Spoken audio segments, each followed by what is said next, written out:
Intuition can come through sensation. It can come through emotion, empathic. Intuition can flow through something we intuitively hear, we intuitively see. But that's all reception. So a lot of the times where our intuition becomes intertwined in the habits and relationships of our life, are we shut down in expressing, or is it we just don't want to see anymore? Like, we don't want to see it anymore. So when we do this healing, it actually can open up that sensory to flow, not just in the way of now I'm going to see more, I'm going to hear more, I'm going to feel more, but I can also express more. I can actually change it, right? So depending on where that arrested development is, we did this as a healing so that our circuit board can actually connect in again. And that can be to send a signal, to send a communication, and receive a communication. If there is still some dynamic and habit around these elements, that's going to be following up with some belief work. All right, where we work on the limiting beliefs so that we can be empowered on that reconnection, on that activation.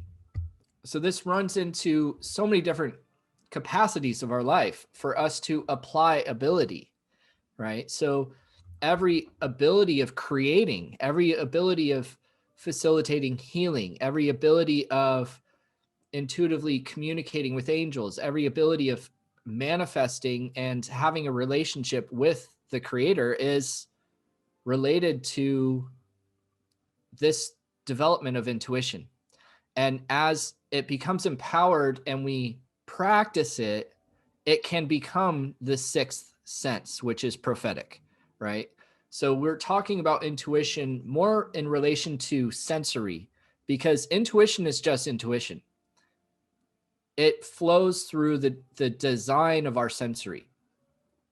So because of the experiences of our life, because of our genetics and the makeup of our body, we are going to be more drawn to certain forms of intuition rather than others, but we have them all.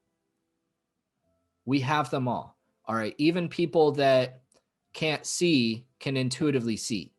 Even people that are deaf can still intuitively hear. All right. Because it is a genetic design of the brain. It is a genetic design of the tissues of our body. So it is always there on a spiritual, energetic place. It's never something that is lost, and it can always be activated and practiced. Now, obviously, if I was working with somebody that wanted to intuitively develop sight, but actually never physically saw, and I told them to imagine seeing an elephant in their imagination, it's going to be completely different than somebody that actually has the physical imprint in their nerves of what an elephant is, because you're seeking it through. But your ancestors still experienced it, right? Your ancestors still saw pictures of it.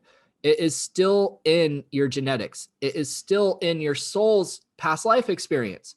So it can still show up in the imagination, in the mind's eye.